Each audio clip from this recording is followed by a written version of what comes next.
ペンネーム昴生さん、30代の男性からいただいたお悩みです。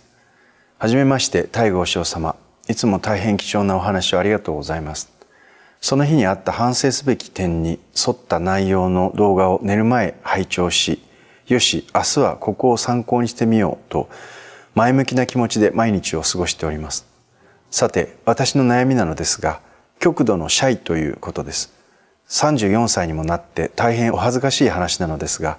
両親と話す時でさえ相手の目を見て話ができないのです。両親との関係は良好です。気の知れた友人でもしばらく会わない期間があると同じようになります。また仕事中、プライベートでもみんなが気を利かせてさっと動く場面や、誰かの手伝いをしないといけない場面でも、失敗したらどうしよう、変な風に思われたら嫌だという考えが頭をよぎって、結局何もできず、突っ立って見ているだけの状態になってしまいます。苦手な人がいると萎縮してしまい、黙り込んでしまいます。その状態の中にいると、心に瞬間的にストレスがかかったような感じがして、その場からすぐにでも逃げ出したくなります。私は顔に出やすいタイプですので、相手にもすぐに気づかれて変な人だと思われていると思います。日常では避けて通れない場面なので、どうにか少しでも肩の力を抜いた対応がしたいです。大御師様のアドバイスをいただきたいです。どうかよろしくお願いします。修行道場に入ると身体ということが非常に口酸っぱく言われます。身体とは私たちがどのように振る舞うのかというその道場での振る舞い方ですね。その着物の着方、食事の仕方、挨拶の仕方、返事の仕方、手の形はこう、言葉遣いの内容はこう、使っていい言葉もこう、お風呂に入るときはこう、トイレに入るときはこう、もうびっくりするぐらい細かい作法が決まっているんですね。それらをみんなこう身体作法と言うんですけれども、身体をやはりこう一つ一つ修行として行っていく。で、これがどういう意味があるのかっていうのが最初のうちは分からなかったんです。けれども、これはですね、それを行っていくこと自体に自分の知らず知らずのうちにつけてしまった行動パターンの変容をもたらせてくれるものだったんですね。で、私たちはこの一問一答でも何度も言ってますけども、真悔の三号といって、心で思ったことを口に話し、そして行っていく。で、これがまとまった一連の作業になるととっても高度で、複雑、そして非常に情報量も多いわけですが、実は瞬間瞬間に行っていることっていうのは、どんな複雑に見える行為でも分解していくと瞬間瞬間一つ一つ動作があるわけですね。例えば今私これ手元にペットボトルがあるんですけど、水ですね。ペットボトルに入った水があるんですが、例えばね、このペットボトルに入っている水を飲むということも、何気なく蓋を開けてこれを飲むわけですね。けどもこのね、動作を分解していくと、実はいろいろ細かく分けられるんです。ペットボトルを持つ、ペットボトルの蓋をねじって開ける、ね、そして開けた蓋を置く、そして蓋の開いたペットボトルをまた改めて持ち直す、そして口元に運ぶ、口につける、ペットボトルを傾ける、水を口の中に注ぐ、注いだ水を口で受け止める、そしてそれを飲む、口を離す、ペットボトルをまた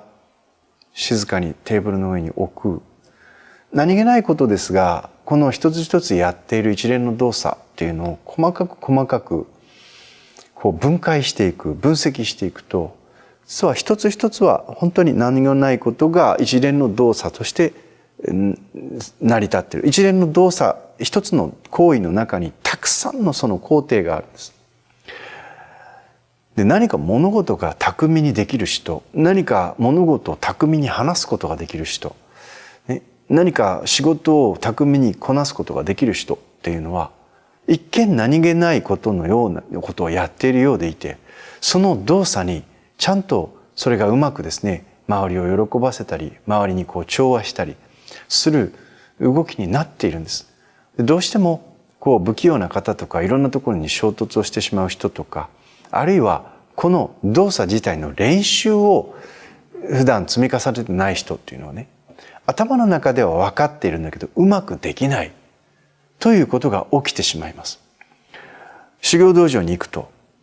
この知らないうちに私たちが行っているすべての行いで、この行いをですね、望ましくない行いをやめて、そしてできるだけ望ましい行い、人と共同生活を行っていく上で人に迷惑をかけたりとか、あるいは人を嫌な気持ちにさせたりとか、そういったことが起きないようなフレーズ、行い、作法っていうものが全部決まっていて、でそれは知らず知らずのうちに自分が何も考えずに身につけてしまった自分の真悔のパターン、それをより平和的なものに人々と調和する形で再教育するという一つの役割があるんですね。その身体作法を覚える、そしてそれを行うということ。全ての修行僧の人たちがその身体作法を同じように行っていくことによって、自分の中に一つの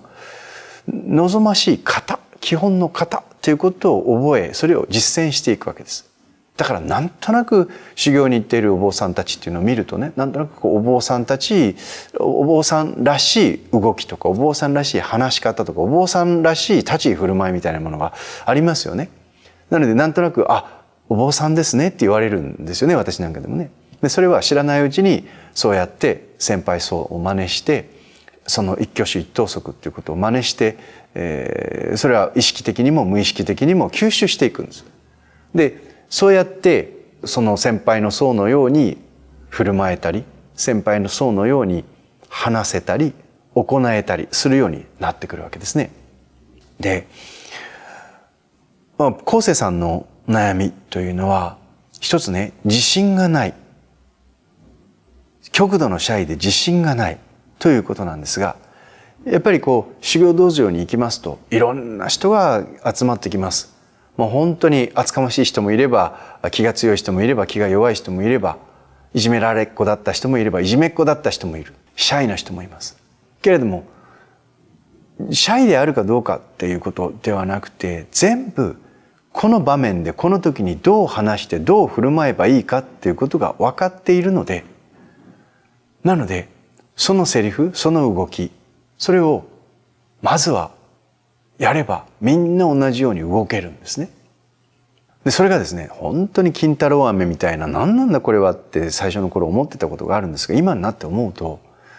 どんなに自信がない人も、どんなにのろまな人も、とろい人も、よくミスを犯す人も、その手順通りやってみると、一つの型として極めて他の人に対してですね、嫌な思いをさせない合理的で美しい動きができる、美しい振る舞いができるということがお寺の修行の中で厳しくやかましく言われる身体なんだなということをですね、身体作法なんだなということを今になって思うんですね。さて、昴生さんの問題は何かというと、このね、具体的に書いてありますね。この目が見れない、目を見て話ができない、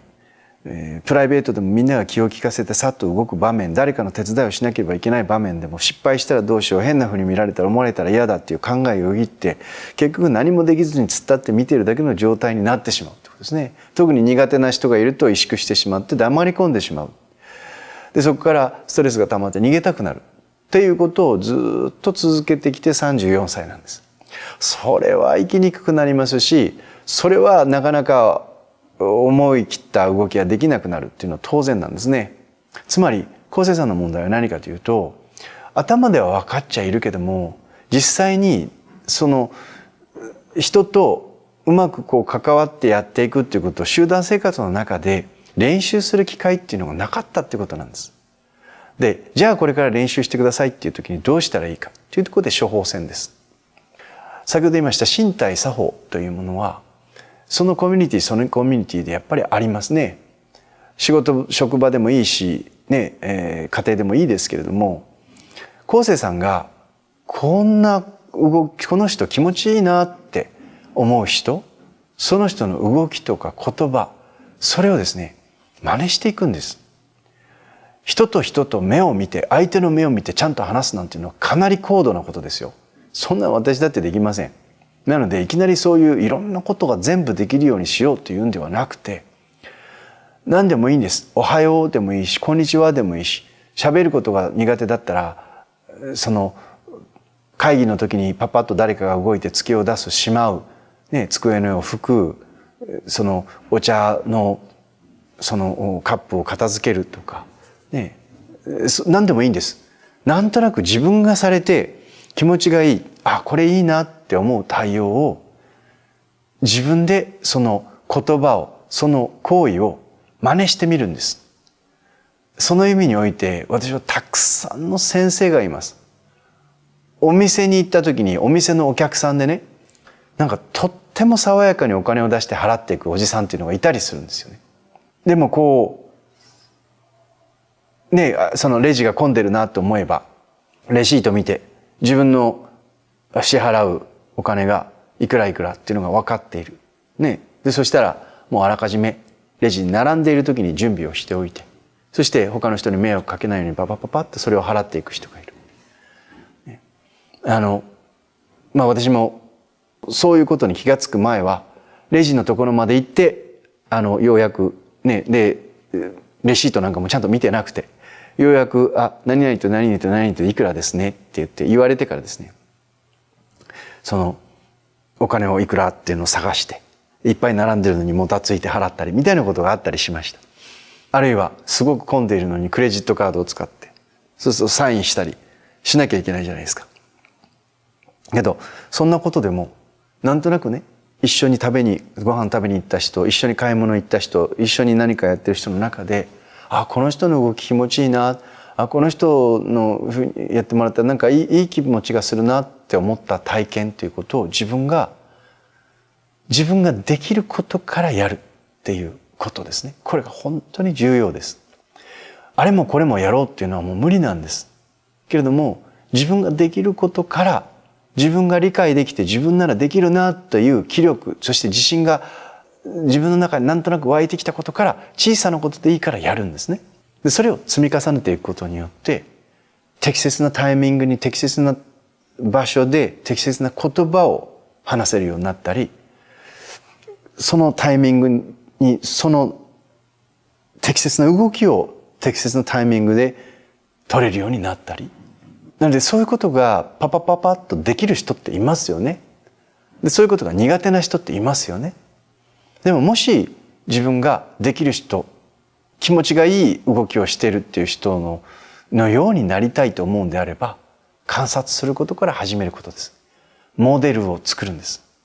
その人の一挙手一投足っていうのを真似していくんです。実は修行の世界っていうのはそういう世界なんです。自分が理想と思うお坊さんがいたら、そのお坊さんの動きとかその人の言葉とかいろんなものを、自分が盗めるものを盗んで真似していくんです。